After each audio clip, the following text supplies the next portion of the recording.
শ্রীনাথপুরে দুষ্কৃতিকারীদের আগুনে তাণ্ডব, গাড়ি ও পশুর ঘর পুড়ে ছাই, ক্ষতি প্রায় 12 লক্ষ টাকা। শ্রীনাথপুর 1 নম্বর ওয়ার্ডে গভীর রাতে ফের দুষ্কৃতিকারীদের মনুষ্যত্বহীন আগুনের তাণ্ডব। গতকাল রাত আনুমানিক 3টার সময় অজ্ঞাত দুষ্কৃতিকারীরা পেট্রোল ঢেলে আগুন ধরিয়ে দেয় স্থানীয় বাসিন্দা ওসমান আলীর বাড়িতে। মুহূর্তের মধ্যেই আগুন ছড়িয়ে পড়ে গৃহপালিত পশুর ঘর ও ব্যক্তিগত গাড়িতে। দাও দাও করে জ্বলন্ত আগুন দেখে আতঙ্কে ছুটে আসেন প্রতিবেশীরা। দ্রুত খবর দেওয়া হয় ফায়ার সার্ভিসে। ফায়ার সার্ভিসের কর্মীরা ঘটনাস্থলে পৌঁছে দীর্ঘ প্রচেষ্টার পর আগুন নিয়ন্ত্রণে আনলেও এরই মধ্যে গাড়ির একটি বড় অংশ, পশুর ঘর ও ঘরের প্রয়োজনীয় সামগ্রী সম্পূর্ণ পড়ে যায়। ওসমান আলীর অভিযোগ, টাকা না দেওয়াতেই আগুনের নাশকতা। বাড়ির মালিক ওসমান আলীর দাবি, পূর্ব শত্রুতার জেরে ও মোটা অঙ্কের টাকার দাবি। এই কারণে পরিকল্পিতভাবে আগুন লাগানো হয়েছে, আমাকে লক্ষ্য করে হামলা করা হয়েছে। তার বক্তব্য, সীমানা সংক্রান্ত সালিশি বৈঠকে যুক্ত থাকা কয়েকজন মাতব্বর বিচার বিনিময়ে অর্থ দাবি করেছিলেন। তিনি টাকা দিতে অস্বীকার করায় প্রথমে সীমানার পিলার উপড়ে ফেলার হুমকি, পরে বাড়িতে আগুন লাগানোর ঘটনাই ঘটল।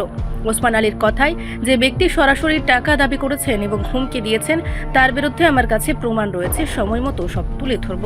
তার হিসেব অনুযায়ী ক্ষতির পরিমাণ 10 থেকে 12 লক্ষ টাকা। এলাকাবাসীর ক্ষোভ, কবে থামবে এই আগুন সন্ত্রাস? বাসিন্দাদের অভিযোগ, রাতের অন্ধকারে অপরাধমূলক ঘটনা বাড়ছে, নিরাপত্তাহীনতার শিকার সাধারণ মানুষ। ঘটনার পর এলাকা জুড়ে ব্যাপক উত্তেজনা ছড়িয়ে পড়ে। পুলিশের তদন্ত শুরু। ইরানি থানার অফিসার আবু আওয়াল ও তুহিনা দেববর্মা ঘটনাস্থল পরিদর্শন করেছেন। পুলিশ জানিয়েছে, ঘটনাটি সুনির্দিষ্ট পরিকল্পনার অংশ কিনা তা খতিয়ে দেখা হচ্ছে। দুষ্কৃতিকারীদের শনাক্তে তদন্ত চলছে। এছাড়া ওসমান আলী জানিয়েছেন, আমার বিরুদ্ধে পুনরায় কোনো নাশকতা বা ক্ষতি হলে কে দায়ী থাকবে এ মর্মে থানায় ও কোর্টে আগে একটি মামলা করেছে। এলাকাবাসীদের দাবি, দোষীদের দ্রুত গ্রেফতার করে কঠোর শাস্তি নিশ্চিত করুক প্রশাসন। নামটা কি? মোহাম্মদ উসমান আলী। কি হয়েছে গতকালকে? ঘটনা হয়েছে পূর্বর একটা সীমানা নিয়ে। আজকে গত রোববারে, আগের রোববার থেকে আগের রোববারে আমার এখানে ফিলারিং হয়েছে পঞ্চায়েত সমাজ বইয়া। এই ফিলারিংয়ে করার পর থেকে তারা গত মঙ্গলবারে তারা ফিলারিং তুলিয়া ফেলাইছে। তো আমি জিজ্ঞাসা করলাম যে মোবাইলটা মই ফিলারিং তুললাই কে লাগে, তখন তারা উঠিয়া কইছে আমরা মুমিনে কইছে ফিলার তুলিয়া ফেলাইতাম। তাই আমি মুমিনে জিজ্ঞানি পরে মুমিন ইয়াজি আর এস প্রধান বুঝে তারা কিতা আত্মীয় হেও আসছিল এই ফিলারিং করার সময়।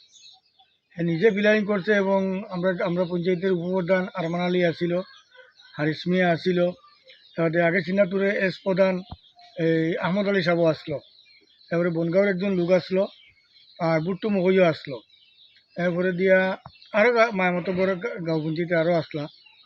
সবাই মিলে ফিলারিং করছে। ফিলারিং করার পরে সীমানা ধার্য করে তারা বাড়িতে দেখা পাওয়ার আসলো, তারা জায়গা পাউন্ডার আসলে তারা ৬০ তারা জায়গাতে বসে ৬৩ দেওয়ার পরে তারা ফিলারিং করা হয়েছে ৬৩ দিয়া। করার পরবর্তীতে আমি কোনো মাত নাই, তখন হঠাৎ করে উঠিয়া কইছে এক কথা যে তারা এখান থেকে আরও 1 ঘন্টা জায়গা দিলাও। মুমিনে কইছে 1 ঘন্টা জায়গা তারা দেও, দিলে সমস্যার সমাধান হবে। মানে 1 ঘন্টা দেওয়া তো কথা নাই, যেটা সিদ্ধান্ত করা হয়েছে তোমরা তারা ৬০ পাইতো, তা ৬০ জায়গা তোমরা ৬৩ দিছো, তারপরে আর কি সমস্যার সমাধান এখানে? আর বলছি না 1 ঘন্টা দিতেই হইব তোমার।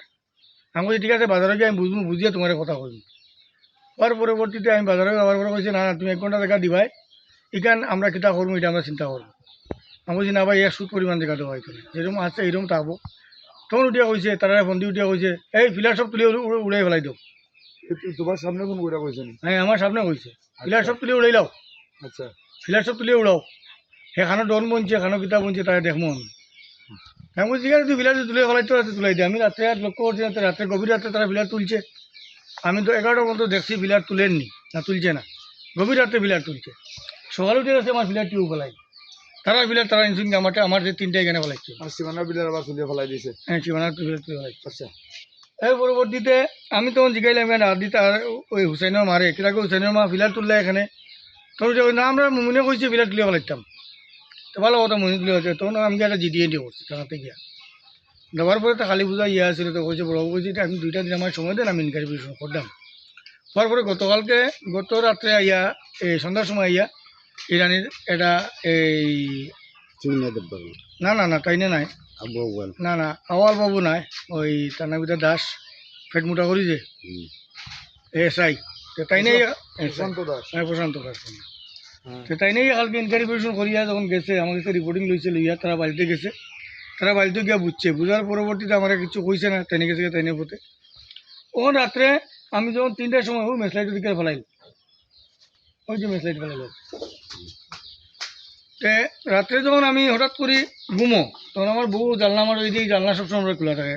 গত এই বৃহস্পতিবার রাত্রে আমার গরু ডিগিটা নিচে শুরু করিয়া, ওই খালো ডিগিটা নিচলাই শুরু করিয়া, ডিগি নিয়া লিয়া গেছি। তো আমরা চতুর্থ মানুষের চতুর্থ খাওয়া আরম্ভ করছি, টুকাটুকি আরম্ভ করছি। তখন দেখছি আমার ডেকির পাওয়ার দড়ি বান্ধা, আগে টেঙ্গর দড়ি বান্ধা, দড়ি উড়ি লিয়া গুল্লির মতো করে ডেকে আইসে কইতে পারতাম দাগ। রিপোর্ট সংবাদ প্রতীক্ষা।